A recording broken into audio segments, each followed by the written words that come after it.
Hello friends, तो आज हम समझते हैं कि मृत्यु क्या होती है।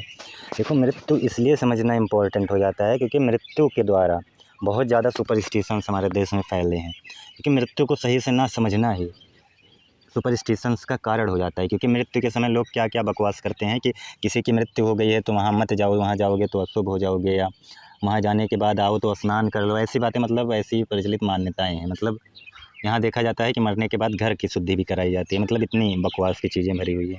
तो आखिर मृत्यु क्या है, जब तक हम उसको समझेंगे नहीं तब तक हम कैसे जानेंगे, ये सब मान्यताओं से छुटकारा कैसे मिलेगी हमें। तो मृत्यु को लेकर जो सबसे बड़ी गलतफ़हमी लोगों के अंदर है, वो सबसे बड़ी गलतफ़हमी यही है कि मृत्यु जब किसी की होती है तो उसके अंदर से आत्मा या मन, जो भी आप कह सकते हो, कुछ लोग उसको मन कहते हैं, कुछ लोग अहंकार कहते हैं, कुछ लोग आत्मा कहेंगे, कुछ लोग रूह कहेंगे, कुछ लोग साउल कहेंगे, मतलब जो भी कहते हों, कहते हैं कि वो शरीर से निकल जाती है, इसलिए मनुष्य की मृत्यु हो जाती है। मतलब कैसी बकवास की बातें हैं बिल्कुल। क्योंकि वेदांत जब आप पढ़ोगे, जब दर्शन सही से पढ़ोगे तो आपको पता चलेगा कि आत्मा जो है वो सर्वव्यापी है, अचल है, स्थिर है। और अगर आप मन या अहंकार की बात करो तो वो तुम्हारे शरीर तक ही सीमित है, मरने के बाद वो कहीं सफ़र नहीं करता। ये गहराई से दर्शन समझो तब समझ में आता है। ऊपर ऊपर से देख लोगे तो ये समझ में नहीं आएंगी ये बातें। आपको लगेगा कि हाँ, जीवात्मा जैसा कुछ चल रहा है। नहीं, जीवात्मा मतलब वो तुम्हारा अहंकार या मन ही होता है, जो भगवान कृष्ण ने गीता में जीवात्मा कहा है। लेकिन उनके समझाने का तरीका अलग है, लोगों ने इसको गलत समझ लिया। उनके कहने का मतलब था कि जब नया शरीर फिर जन्म लेगा तो उसमें फिर से जीवात्मा होगी, फिर से वही मन अहंकार होगा। उनके कहने का मतलब ये था, और लोगों ने उसको समझ लिया कि ये जो है अहंकार चलता है, यहाँ से निकलेगा जीवात्मा, अब अगले शरीर में ट्रांसफ़र होगा। ये बिल्कुल बिल्कुल ही नासमझी वाली बातें हैं जो लोगों ने इतनी गलत तरह से समझ ली गीता की भाषा। क्योंकि भगवान कृष्ण क्या कहना चाहते थे वहाँ पर कि सब कुछ आत्मा है, ये तो भगवान कृष्ण पहले कहते हैं, सर्वगतास्थारूढ़ अचलो एवं सनातना, वो अचल है। और जीवात्मा क्या है, तो जीवात्मा मैंने बार बार समझाया, जब वो शरीर में प्रकाशित होती है वही आत्मा, तो वो जीवात्मा सिर्फ शब्द दे दिया जाता है। बाकी आत्मा जीवात्मा में कोई अंतर नहीं है, बस वो शरीर होने की वजह से वहाँ जीवात्मा कह दिया जाता है। वो अहंकार है तुम्हारा, उस शरीर का अहंकार है कि वो आत्मा को जीवात्मा कह रहा है। बाकी जीवात्मा जैसा कुछ नहीं होता। अब जैसे इस शरीर की डेथ हुई, इसको जीवात्मा कहते थे, इसकी डेथ हुई, अब यहाँ पर सब खत्म। अब अगला शरीर आया, उसका फिर उसमें भी वही फिर एक समय बाद जीवात्मा आ जाएगी। मतलब जीवात्मा मतलब तुम्हारी चेतना उस उतने लेवल पर ही सीमित हो जाना, उस शरीर लेवल पर ही सीमित हो जाना, वही जीवात्मा होती है। तो जीवात्मा जैसी असल में कुछ होती नहीं। तो भगवान कृष्ण के कहने का मतलब यही था कि यहाँ पर डेथ हुई किसी की तो जीवात्मा ऐसे ही एक शरीर से दूसरे शरीर में जाती है, जिससे मनुष्य एक वस्त्र से दूसरा वस्त्र ग्रहण करता है। तो मतलब वैसे ही जीवात्मा नए शरीर को प्राप्त होती है, ऐसा कहा भगवान कृष्ण ने। तो नए शरीर को प्राप्त होने का मतलब जब नया शरीर आएगा तो जीवात्मा फिर से प्रकाशित होगी। जीवात्मा किसी पर्सनल की नहीं होती, वो जब तक शरीर में प्रकाशित हो रही है तब तक वो शरीर की पर्सनल है वो जीवात्मा, लेकिन मरने के बाद वो कुछ नहीं बचता। ये उनके कहने का मेन मतलब था। तो कुछ लोग यहाँ फिर अध्याय 15 श्लोक 8 का एग्जाम्पल देने लगते हैं। वहाँ भगवान कृष्ण ने कहा है कि जैसे वायु अपने साथ गंध लेकर चली जाती है, वैसे जीवात्मा अपने साथ मन सहित इंद्रियों को लेकर चला जाता है। तो मतलब कुछ तो लेकर जा रहा है ना। तो यहाँ भी वही नासमझी वाली बात कि यहाँ क्या कैसे, मतलब जीवात्मा का मतलब क्या हुआ, वही आत्मा जब शरीर में प्रकाशित होती है। आत्मा जीवात्मा में कोई डिफरेंस नहीं है, जीवात्मा मिथ्या है एक हिसाब से, बस शरीर में प्रकाशित होने की वजह से शब्द जीवात्मा नाम दे दिया गया बस। और आत्मा और जीवात्मा में कोई डिफरेंस नहीं है। तो मन सहित इंद्रियों को ले जाने का क्या मतलब है, अब जब अगला शरीर आएगा उसमें जब वही जीवात्मा फिर से प्रकाशित होगी, वही आत्मा प्रकाशित होगी तो वो जीवात्मा हो जाएगा। तो वही मन सहित इंद्रियां थोड़ी ले जाएगा, मतलब वो प्रवृत्तियाँ, वो संस्कार लेके जाते हैं। मतलब संस्कार का मतलब नया शरीर जब आया तो उसमें भी वही संस्कार रहेंगे, वही कंटिन्यूटी चलती रहेगी, मतलब प्रकृति की कंटिन्यूटी की। अगला वैसे था तो इसमें भी वही लोभ मोह कामनाएं ईर्ष्याएं वो सभी चीज़ें ऐसे ही रहेंगी। तो ये होता है मन सहित इंद्रियों को लेके चले जाना। इसका मतलब ये नहीं है कि मन लेके चला जा रहा है, नहीं। इसका मतलब यही हुआ कि वो कंटिन्यूटी चलती है। पुनर्जन्म का मतलब कंटिन्यूटी होती है, निरंतरता होता है, नित्यता नहीं होता। किसी नित्य चीज़ का पुनर्जन्म नहीं हो रहा है, वो निरंतरता है, प्रकृति में चल रही है, बहाव है एक। तो ये होता है पुनर्जन्म। तो इस बात को मैंने इसीलिए इतना समझाया कि इसी बात को लेकर, मृत्यु को लेकर फिर सुपरस्टिशंस फैलते हैं। तो अब यहाँ पर समझते हैं कि जैसे अब यही मन अहंकार सब हो गया। अब कुछ लोग इसी को रूह कहेंगे, कुछ लोग सोल कहेंगे। तो रूह या सोल जो है वो आत्मा नहीं है। आत्मा, ये रूह और सोल की जो दूसरे धर्मों में बात होती है, ये उसी मन या अहंकार की बात होती है। और उसके जैसा कुछ होता नहीं है, वो बस तुम्हारा वहम है और फालतू की बकवास है। सब कुछ आत्मा ही है बस। अब उसके बाद फिर कहते हैं डेथ क्यों हो जाती है, फिर जब आत्मा जैसा कुछ उसमें से निकलता नहीं तो आखिर मनुष्य की डेथ कैसे हो जाती है। तो डेथ जो है वो शरीर की एक अवस्था है। जैसे एक बचपन की अवस्था थी, कि फिर जवानी की अवस्था है, फिर बुढ़ापे की अवस्था है, फिर मृत्यु अवस्था आ गई। बस ये एक अवस्था है। जैसे कि चेतना की 4 अवस्थाएं बांटी गई है कि जागृत अवस्था, स्वप्न अवस्था, सुषुप्ति अवस्था, तुरीय अवस्था। वैसे ही इस शरीर की भी 4 अवस्थाएं अलग अलग होती है। बस वो एक अवस्था है मृत्यु। अब उसका समय ख़त्म, उसका काम ख़त्म। तो मृत्यु का मतलब ये नहीं कि कुछ मतलब अद्वितीय घट रहा है कि उसमें से कुछ निकल के जा रहा है, नहीं। तुम्हारा कोई सेल्स डैमेज हो गए हैं, नर्व्स डैमेज हो गई है, या कोई अंग डैमेज हो गए हैं, इसकी वजह से मृत्यु हो जाती है। मृत्यु का मतलब क्या है? मॉडर्न साइंस क्या मानता है कि जब तक तुम्हारे मस्तिष्क में कुछ हलचलें हैं, तब तक आपका शरीर जीवित मानता है। मतलब मृत्यु का मतलब क्या हुआ? जब आपका मस्तिष्क काम करना पूर्णतः बंद कर दे तो उसको साइंस जो है मृत्यु कह देता है। तो जैसे हम देखते हैं कुछ लोगों का हार्ट ख़राब हो जाता है या लीवर ख़राब हो जाता है, तो वो लोग ट्रांसपेरेंट करा लेते हैं उसका। तो इसका मतलब हार्ट ख़राब होना या ये और अंग खराब होना मृत्यु नहीं है, क्योंकि वो ट्रांसपेरेंट से आ जाती है। लेकिन साइंस क्यों मानती है मस्तिष्क खराब होने से मृत्यु? क्योंकि मस्तिष्क अगर एक बार तुम्हारा हलचल करना बंद कर दिया तो मस्तिष्क जो है वो दोबारा रिकवर नहीं होता। जैसे ये सभी चीज़ें हैं तो ये सभी रिकवर हो जाते हैं, इसको ट्रांसपेरेंट कराने पर ये हम उसको ट्रांसपेरेंट कर सकते हैं, लेकिन मस्तिष्क को क्यों नहीं कर सकते? क्योंकि मस्तिष्क जो है वो, जैसे मृत्यु के समय क्या होता है, कोशिकाएं एक एक करके मरने लगती हैं। जैसे ही ऑक्सीजन और खून की सप्लाई रुकती है, दिमाग की कोशिकाएं 3 से 5 मिनट में मरने लगती हैं। दिल और बाकी अंग भी धीरे धीरे फेल होने लगते हैं। इसे इरिवर्सिबल डैमेज कहते हैं। और जैसे मान लो किसी का दिल रुक गया, कुछ देर बाद चालू भी कर दिया गया CPR देकर, लेकिन अगर दिमाग लंबे समय तक बिना ऑक्सीजन के रहा, दिमाग की कोशिकाएं मर जाती हैं। फिर चाहे दिल चालू कर दो, व्यक्ति वापस नहीं आता, क्योंकि दिमाग ही शरीर का कंट्रोल सिस्टम है। शरीर मशीन नहीं है, पहली बात तो। जैसे कि अगर कोई हर सेल मतलब एक दूसरे से जुड़ा हुआ है, सबका तालमेल ज़रूरी है। एक जगह का नुकसान बाकी सिस्टम को भी बिगाड़ देता है। तो वही बातें मैं कह रहा हूँ कि ये मशीन नहीं है कि कोई अंग खराब हो गया फिर आप उसको बदल दो तो फिर सही हो जाएगा। जैसे और अंग का तो ठीक है, लेकिन ये सभी आपस में गुथे हुए हैं। कोई सेल्स कहीं का डैमेज हो जाए, कोई एक वो नहीं है शरीर। जान मतलब पूरे जो ये लाइफ बनती है, पूरे शरीर में हो रही गतिविधियों से बनती है। लेकिन मृत्यु कब माना जाता है? जब मनुष्य की मस्तिष्क बंद हो जाए। जैसे हम कहते हैं कि कुछ चीज़ों का ट्रांसपेरेंट होता है, लेकिन मस्तिष्क का क्यों नहीं हो सकता? जैसे कुछ केस में कुछ लोग जीवित हो जाते हैं CPR देकर, या वेंटिलेटर या ICU में इलाज हो जाता है। लेकिन अगर मस्तिष्क इतना मेन है कि उसमें अरबों न्यूरॉन्स होते हैं, ब्लड सेल्स होती हैं, अगर मस्तिष्क काम करना बंद कर दे तो अरबों नर्व का कनेक्शन कैसे जोड़ पाएगा साइंस? अभी साइंस अरबों नर्व का कनेक्शन नहीं जोड़ सकता।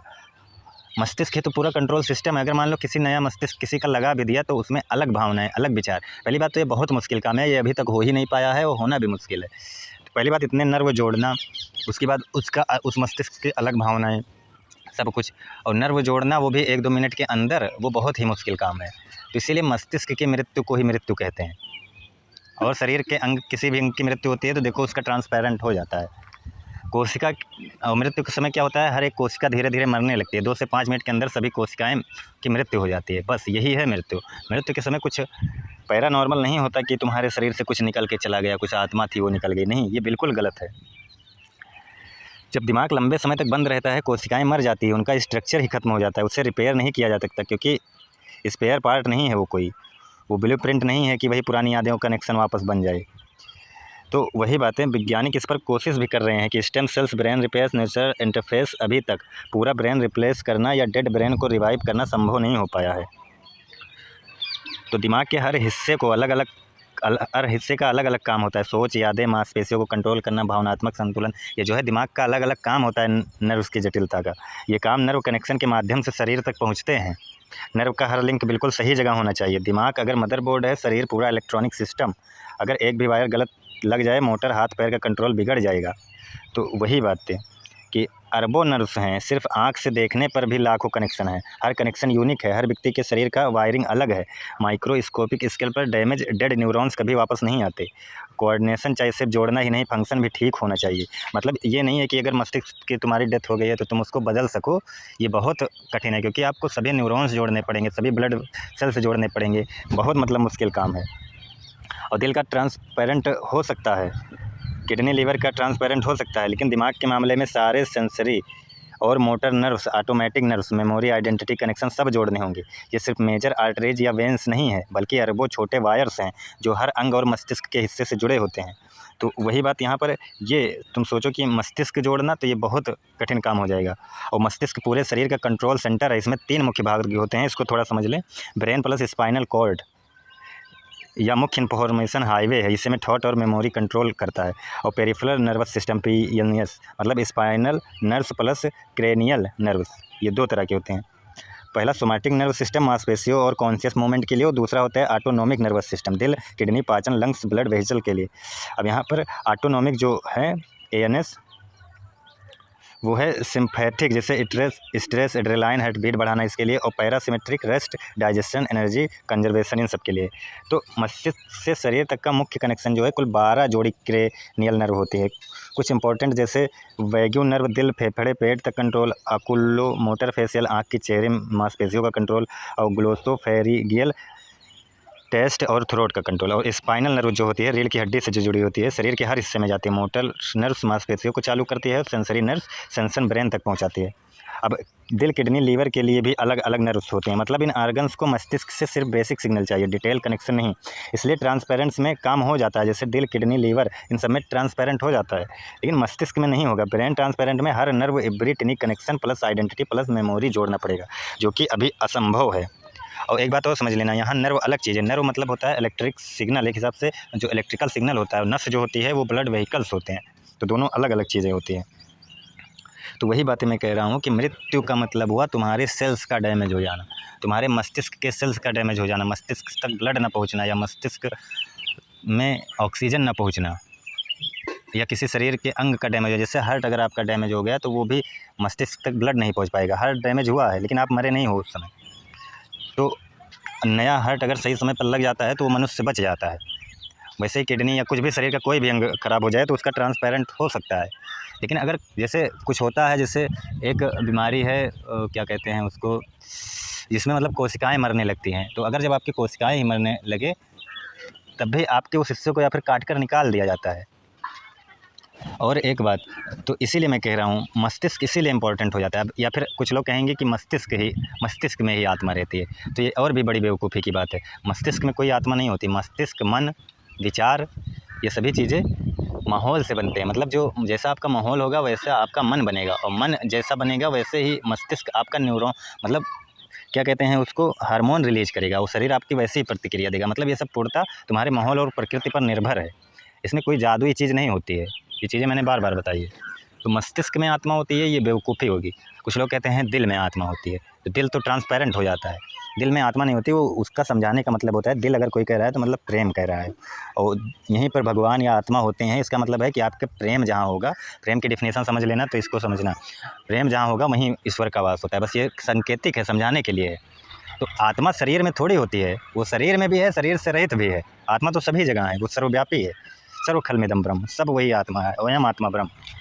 तो आत्मा शरीर में नहीं होती, शरीर से मरने के बाद कुछ निकलता नहीं, बस वो शरीर की अलग अवस्था हो जाती है कि उसके जो कोशिकाएं हैं वो डेथ हो जाती है, या ऑक्सीजन सप्लाई बंद हो जाता है, कुछ भी ऐसा हो जाना जिससे कि शरीर मस्तिष्क में ब्लड का ना पहुँचना, या ब्लड की कोशिकाओं का मतलब मस्तिष्क की कोशिकाओं का मर जाना, या ऐसे कुछ, जिससे कि शरीर धीरे धीरे फिर काम करना बंद हो जाता है। मतलब वो सब पूरा मेडिकल साइंस है, पूरा बायोग्राफी है, बायोलॉजी है। बायो पूरा पढ़ो, बस समझ में आ जाएगा कि मृत्यु क्या है। और ये फालतू की बकवास नहीं करनी है कि मृत्यु के समय कुछ पैरानॉर्मल होता है, नहीं, कोई आत्मा नहीं निकलती, कुछ नहीं होता। जैसे एक जानवर मर जाता है, एक चींटी को दिन में, एक चींटी को 10 एक दिन में हज़ारों चींटी को मार देते होगे, उससे उसमें कुछ नहीं होता। वैसे ही एक चींटी की मृत्यु में एक मनुष्य की मृत्यु में कोई अंतर नहीं है, बस सीधा सी बात, कोई आत्मा नहीं निकलती, सीधी सी बात। तो यहाँ पर इस बात को लेकर फालतू की बकवास कि वहाँ कोई मर गया है मत जाओ अशुभ हो जाओगे, ये सब फालतू की मान्यताएं बंद करो, छोड़ो सब बकवास फालतू की, फालतू का डर, फालतू की चिंता, फालतू की वहम। मैंने बताया ना, मरने का मतलब क्या हुआ कि आपके शरीर की गतिविधियों बंद हो जाना, वो भी शरीर की एक अलग अवस्था है। जैसे चेतना की 4 अवस्था, हमारे शरीर की चेतना जो होती है उसकी 4 अवस्थाएं कही गई। एक जागृत, हम जागृत समय पर जो चीज़ें करते हैं। एक स्वप्न, जब हम सो रहे होते हैं उस समय हमारा जो स्वप्न में चल रहा होता है वो एक अलग अवस्था है चेतना की। एक सुषुप्ति अवस्था, सुषुप्ति मतलब एक गहरी नींद में जब कुछ नहीं चल रहा होता मन में, लेकिन फिर भी अगर कोई हमें टच कर दे तो हम जाग जाते हैं, वो भी एक अलग। एक तुरीय अवस्था है, वो तुरीय अवस्था वो कहीं नहीं जाती, बस उसको नाम दे दिए तुरीय अवस्था। बाकी इन तीनों अवस्थाओं के पार वो तुरीय अवस्था ही है, उसको नाम देने का कोई ज़रूरत भी नहीं था क्योंकि लोग नाम में बंध जाते हैं। तो वैसे ही शरीर की भी 4 अवस्थाएँ हैं, बचपन, जवानी, वृद्धावस्था, मृत्यु। किसी कोई बचपन से जवानी तक चला जाता है, वहाँ पर अरबों उसके शरीर की कोई सेल्स नहीं बची रहती जो बचपन में हो और जवानी में भी हो, ऐसी कोई सेल्स नहीं बची होती, लेकिन उस समय कोई नहीं कहता कि उसकी मृत्यु हो गई है। तो वही बातें मैं कह रहा हूँ कि आपके शरीर में पर डे कितनी सेल्स की मृत्यु होती है। तो शरीर पूरा कॉम्बिनेशन है एक हिसाब से, किसी एक सेल का मरने से मृत्यु नहीं हो जाती। मतलब मस्तिष्क सबसे इम्पोर्टेंट है। या फिर देखो, एक समय ऐसा आता है कि जैसे आपकी पूरे सेल्स की डैमेज हो जाए तब आपकी मृत्यु होगी। या फिर एक दो सेल मरने से थोड़ी मृत्यु होती है, पर डे कितने सेल मरते हैं, बनते हैं, ऐसे होता रहता है। तो सीधी सी बात वही है यहाँ पर कि मृत्यु में कुछ पैरानॉर्मल नहीं होता, वो आपकी गतिविधियों का रुक जाना, शारीरिक गतिविधियों का रुक जाना ही मृत्यु है। चाहे वो अब सेल्स डैमेज की वजह से हो, किसी जगह पर ज़्यादा डैमेज हो जाए तो ब्लड ज़्यादा वहाँ से बह जाए, जिससे कि मस्तिष्क को भरपूर ब्लड ना मिल पाए। मतलब मस्तिष्क में ब्लड का ना पहुँचना, मस्तिष्क की गतिविधियों का रुकना ही मृत्यु है बस। तो यहाँ पर एक बात और ध्यान देनी है कि जैसे हम जानते हैं स्किन के जो सेल्स होते हैं वो 2-3 हफ्ते में बदल जाते हैं, लीवर के जो सेल्स होते हैं वो कुछ महीनों में रिन्यू होते हैं, और ब्लड के जो सेल्स होते हैं वो 3-4 महीने में पूरी तरह रिप्लेस हो जाते हैं। लेकिन हमारी आइडेंटिटी, मेमोरी और पर्सनैलिटी अवेयरनेस बनी रहती है। ऐसा क्यों है? ऐसा इसलिए क्योंकि हमारे जो मस्तिष्क के सेल हैं, मस्तिष्क में 2 ही सेल होते हैं। एक होता है न्यूरॉन्स, ये ब्रेन के मेन सिग्नलिंग सेल्स है, इन्फॉर्मेशन ट्रांसमिट करते हैं, memory, consciousness, identity, voluntary control यही न्यूरॉन संभालते हैं। और एक होता है ग्लियल सेल्स, न्यूरॉन्स का सपोर्ट करते हैं, न्यूट्रिएंट सप्लाई करते हैं, वेस्ट रिमूव करते हैं। मतलब यही 2 सेल्स होते हैं। और जो होता है, अधिकांश न्यूरॉन एडल्ट ह्यूमन ब्रेन में बहुत स्लोली या ऑलमोस्ट नेवर डिवाइड होते हैं। मतलब न्यूरॉन्स मर जाएँ, परमानेंट लॉस होता है, रिप्लेसमेंट बहुत लिमिटेड होता है। मतलब क्या हुआ कि जो न्यूरॉन्स होते हैं, नए न्यूरॉन्स बनते हैं लेकिन बहुत लिमिटेड और पार्शियल सपोर्ट के लिए सिर्फ बनते हैं। मतलब जो सेल्स हैं ये जो है, जो मस्तिष्क के सेल्स हैं, जो न्यूरॉन्स हैं, वो समझ लो नहीं बदलते। जैसे हम जानते हैं और सभी के सेल्स हमने देखा कि कुछ कुछ समय पर बदलते रहते हैं, लेकिन जो मस्तिष्क के सेल हैं, न्यूरॉन्स, वो नहीं बदलते, बहुत कम रिजनरेशन होता है। और ग्लियल सेल्स जो है वो न्यूरॉन्स को सपोर्ट करती है, समय समय पर डिवाइड और रिप्लेस होती रहती है, इसलिए ब्रेन स्ट्रक्चर और फंक्शन मेंटेन रहता है। लेकिन मेन न्यूरॉन्स के मरने पर ब्रेन फंक्शनली इन रिवर्सिबिलिटी इफेक्ट होता है। मतलब ब्रेन में 2 सेल्स होती हैं, एक न्यूरॉन्स और एक ग्लियल सेल। तो वही बात हुआ कि जो स्किन या लीवर या ब्लड या मस्कल्स के सेल हैं, नियमित रूप से बदलते हैं, या नेचुरल रिजनरेशन होता है। इसलिए हम बचपन की सेल्स खोने के बावजूद भी जीवित रहते हैं और खुद को वही महसूस करते हैं। लेकिन मस्तिष्क की जो सेल्स होती है, जो न्यूरॉन्स होते हैं, लगभग परमानेंट होते हैं। एडल्ट ब्रेन में न्यूरॉन्स रीजनरेट नहीं होती है, बहुत लिमिटेड रीजनरेशन होती है, और ग्लियल सेल्स न्यूरॉन्स को सपोर्ट करती है और रिप्लेस होती रहती है। इसलिए ब्रेन डेथ इरिवर्सिबल होता है, क्योंकि न्यूरॉन्स मर जाने के बाद उन्हें रिप्लेस नहीं किया जा सकता। तो वही बातें, जैसे हाँ, उस बीमारी की जो हमने बात की थी वो कैंसर बीमारी है। जैसे कि अगर कहीं भी कैंसर किसी का हो जाता है तो उस जगह की कोशिकाएँ जो है वो उनकी डेथ होने लगती है। तो इसीलिए उनको जो है रिप्लेस करना मुश्किल हो जाता है, उस जगह को काट कर निकाल दिया जाता है ऑपरेशन के द्वारा। लेकिन मस्तिष्क का में अगर इन्फेक्शन हो जाता है, मस्तिष्क में अगर कैंसर हो जाता है तो उनको बचना बहुत मुश्किल हो जाता है, क्योंकि मस्तिष्क में जो है मस्तिष्क में सेल का रिजनरेशन नहीं होता। और सभी जगह जैसे सेल की डेथ हो गई तो वहाँ पर जैसे कहीं और चोट लग गई, कैंसर बीमारी मतलब कहीं और जैसे चोट लग गई एग्जाम्पल ये, तो वहाँ पर जैसे सेल फिर से बन जाते हैं और वो भर देते हैं उन चीज़ों को, उस जगह को। लेकिन मस्तिष्क में चोट लगने पर क्यों इतना वो, इसलिए सरकार हेलमेट लगाना या इतने सेफ्टी क्यों मस्तिष्क को देती है, क्योंकि अगर मस्तिष्क में चोट लग गई, वहाँ की सेल डैमेज हो गई, तो ये समझ लो फिर वहाँ पर सेल तो बनती ही नहीं है, क्योंकि बहुत स्लो होता है वहाँ का रिजनरेशन सेल का। इसीलिए फिर वो मनुष्य समझ लो उसको मरने के चांस ज़्यादा हो जाते हैं, क्योंकि वहाँ सेल्स नए नहीं बनते। इसलिए मनुष्य के तुम देखते होगे बचपन से लेकर जवानी तक उसके सभी सेल्स बदल चुके होते हैं, लेकिन फिर भी मनुष्य वही होता है। और इसीलिए साइंस जो है मस्तिष्क के मरने पर ही मृत्यु मानता है, क्योंकि और सभी जगह और सभी अंग तो ट्रांसपेरेंट हो जाएंगे, लेकिन मस्तिष्क नहीं होता। तो मस्तिष्क ही समझ लो मेन है। तो वही बात है, क्योंकि मस्तिष्क नहीं बदलता, मस्तिष्क के जो न्यूरॉन्स हैं वो वही रहते हैं, बस बहुत लिमिटेड बदलते हैं, बहुत स्लोली। तो वही बात, मृत्यु कुछ अलग नहीं है, वो मस्तिष्क का काम करना बंद कर देना ही मृत्यु है। अब वो चाहे चोट की वजह से, चाहे ऑक्सीजन सप्लाई ना होने की वजह से, चाहे जिस भी रूप में, चाहे जिस बीमारी की वजह से, यही मृत्यु है। मृत्यु में कुछ भी पैरानॉर्मल नहीं होता। धन्यवाद।